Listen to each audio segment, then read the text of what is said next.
Hello friends, welcome to my YouTube channel Star Knowledge Hub. मेरा नाम अभयराज है और मैं आप लोगों के लिए एक नया वीडियो लेकर आया हूं जिसमें मैं आप लोगों से बात करूंगा डेस्टिनेशन एंड 5 एलिमेंट्स। 5 एलिमेंट्स से accessibility, accommodation, amenities, attraction, activities and affordability. Last video में हमने पढ़ा था कि टूरिस्ट क्या है, टूरिज्म क्या है, एक्सकर्शनिस्ट क्या है, विजिटर क्या है और ट्रांजिट विजिटर क्या है। इन सब की डेफिनेशन हमने पढ़ी थी बहुत ही शॉर्ट और बहुत ही ब्रीफ में, और इनकी कंसेप्ट को क्लियर किया था। आज हम इस टॉपिक में बात करेंगे आगे इन डेस्टिनेशन के बारे में। यदि इससे पहले यदि आप लोगों ने हमारे चैनल को सब्सक्राइब नहीं किया है तो प्लीज़ सब्सक्राइब कीजिए और बेल आइकन बटन को दबा दीजिए, जिससे कि आपको ऐसे ही नॉलेजफुल वीडियो की नोटिफिकेशन मिलती रहे। तो हम स्टार्ट करते हैं आज का टॉपिक। इस स्लाइड्स में मैंने कुछ कंटेंट्स डाले हुए हैं। व्हाट इज डेस्टिनेशन, मैंने डेस्टिनेशन की बहुत ही ब्रीफ डेफिनेशन लिखी हुई है और उसके 5 एलिमेंट्स को मैंने डिस्क्राइब करने की कोशिश की हुई है।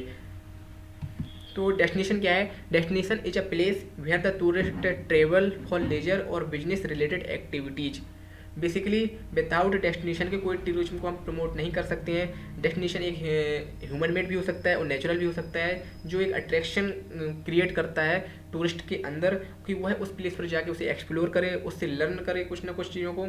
और वो है एक्सपीरियंस, उसका लेजर पर्पज भी हो सकता है और उसका बिजनेस रिलेटेड पर्पज भी हो सकता है, और एक्टिविटीज़ हो सकती हैं जो वो वहाँ पर जाकर परफॉर्म करेगा। For a destination to develop and sustain itself, the following 5 elements are required to make up destination. Destination को डेवलप करने के लिए और उससे सस्टेन करने के लिए 5 एलिमेंट्स की ज़रूरत पड़ती है, जो हैं accessibility, accommodation, amenities and attraction, activities and affordabilities. Accessibility का मतलब है refer to transport and source of travelling, transport infrastructure. Basically यदि हमें किसी डेस्टिनेशन तक जाना है, एग्जाम्पल लेते हैं जैसे हम कि श्रीनगर है, तो श्रीनगर तक पहुंचने के लिए हमें किसी न किसी एक्सेसिबिलिटी की ज़रूरत पड़ेगी, किसी न किसी ट्रांसपोर्ट की ज़रूरत पड़ेगी। सपोज हमें दिल्ली से श्रीनगर जाना है तो हम कोई ना कोई बाई रूट जाएंगे या बाई ट्रेन जाएंगे, बाई प्लेन जाएंगे। तो ये जितने भी मोड्स ऑफ सोर्स होते हैं ये सारे हमारे एक्सेसिबिलिटी के अंतर्गत आते हैं। जितना तगड़ा हमारा एक्सेसिबिलिटी होगा, जितनी ही अच्छा इंफ्रास्ट्रक्चर होगा हमारा ट्रांसपोर्ट का, उतने ही ज़्यादा हम लोग ईजी कर सकते हैं अपने टूरिज्म इंडस्ट्री को, और जो फॉरेन टूरिस्ट होते हैं उन्हें हम बहुत ही ज़्यादा अट्रैक्ट कर सकते हैं। नेक्स्ट टॉपिक पे बात करते हैं हम accommodation. Accommodation is a very important point in view of tourist, क्योंकि यदि टूरिस्ट डेस्टिनेशन तक पहुंच गया है तो उसको वहाँ पे रहने के लिए कुछ व्यवस्थाएं करनी पड़ेंगी। वो सारी व्यवस्थाएं, अरेंजमेंट, फूड से स्टे, सारा एकोमोडेशन के अंतर्गत आता है। नेक्स्ट पॉइंट है एमिनिटीज। एकोमोडेशन और एक्सेसिबिलिटीज कंप्लीट करने के बाद एमिनिटीज, मतलब कि हम टूरिस्ट को उस डेस्टिनेशन पर क्या सुविधाएं दे रहे हैं, एकोमोडेशन में हम उसे क्या फैसिलिटीज दे रहे हैं, बेसिकली हम किस क्वालिटी की सर्विस प्रोवाइड कर रहे हैं जिससे कि हमारा टूरिस्ट सेटिस्फाई हो। और जितना ही ज़्यादा टूरिस्ट को अच्छा लगेगा वो उतना ही ज़्यादा उस डेस्टिनेशन को और अधिक प्रमोट करेगा।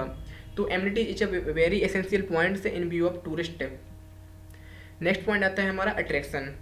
बेसिकली अट्रैक्शन का मतलब होता है कि यदि आपके अंदर रीजन ही नहीं है ट्रैवल करने का, कि आप किस पर्पज़ से ट्रैवल करना चाहते हैं, किसी डेस्टिनेशन तक पहुंचना चाहते हैं, तो कोई भी ट्रैवल नहीं करेगा। तो अट्रैक्शन कैन क्रिएट डिजायर।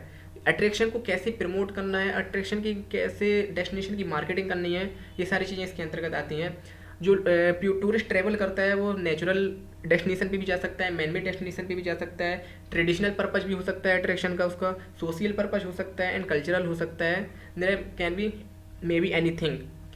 जो भी चीज़ टूरिस्ट को अट्रैक्ट कर जाए वो उसको देखने के लिए, उसको एक्सप्लोर करने के लिए उस डेस्टिनेशन तक जाएगा और वहाँ पे पैसा खर्च करेगा।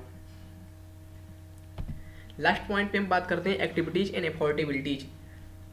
जैसे कि सपोज मानिए कि टूरिस्ट रिवर राफ्टिंग करना चाहता है, तो रिवर राफ्टिंग करने के लिए ये एक एक्टिविटी है जो हम उसे रिवर साइड पे या किसी नेचुरल व्यू पे हम उसको ये एक्टिविटीज़ प्रोवाइड कर रहे हैं कि वह रिवर राफ्टिंग करे। तो रिवर राफ्टिंग का जितना भी कॉस्ट आता है, क्या वह टूरिस्ट अफोर्ड कर सकता है? यदि टूरिस्ट अफोर्ड कर सकता है तो उसको देखते हुए ही हम उनको फैसिलिटीज़ प्रोवाइड करते हैं, उनको एक्टिविटीज़ प्रोवाइड करते हैं और एक्टिविटीज को बहुत ही ज़्यादा एफिशिएंट बनाते हैं। ये सारी चीज़ें हम उनके टूर में के कॉस्ट में कंडक्ट करते हैं। हम उनसे पूछते हैं कि क्या आप ये एक्टिविटीज़ का इतना प्राइस अफोर्ड कर सकते हैं, आप इसे पे कर सकते हैं। यदि टूरिस्ट एग्री करता है तो हम उसे उनके टूर पैकेज में इंक्लूड करते हैं और उन्हें ये सारी सुविधाएँ प्रोवाइड करते हैं। तो आज के टॉपिक में हमने डेस्टिनेशन के बारे में समझा, उनके 5 एलिमेंट्स के बारे में समझा बहुत ही ब्रीफ में, मुझे आशा है कि आप लोगों को ये टॉपिक पसंद आया होगा और आपके कंसेप्ट क्लियर हुए होंगे। आप अपने ही व्यूज़ में एग्ज़ाम में इसे लिख सकते हैं और अपने ही व्यूज़ में अपने नोट्स बना सकते हैं। मैंने ब्रीफ में इसकी डेफिनेशन और टॉप हेडिंग्स सब हेडिंग्स आपको बताई हुई हैं। तो thanks for watching this video और and like and subscribe please. यदि आपको कोई डाउट हो तो आप प्लीज़ कमेंट कर दीजिएगा, जिससे कि मैं उसको सॉल्व आउट कर सकूँ और उस पर एक नया वीडियो बना सकूँ। Thank you so much.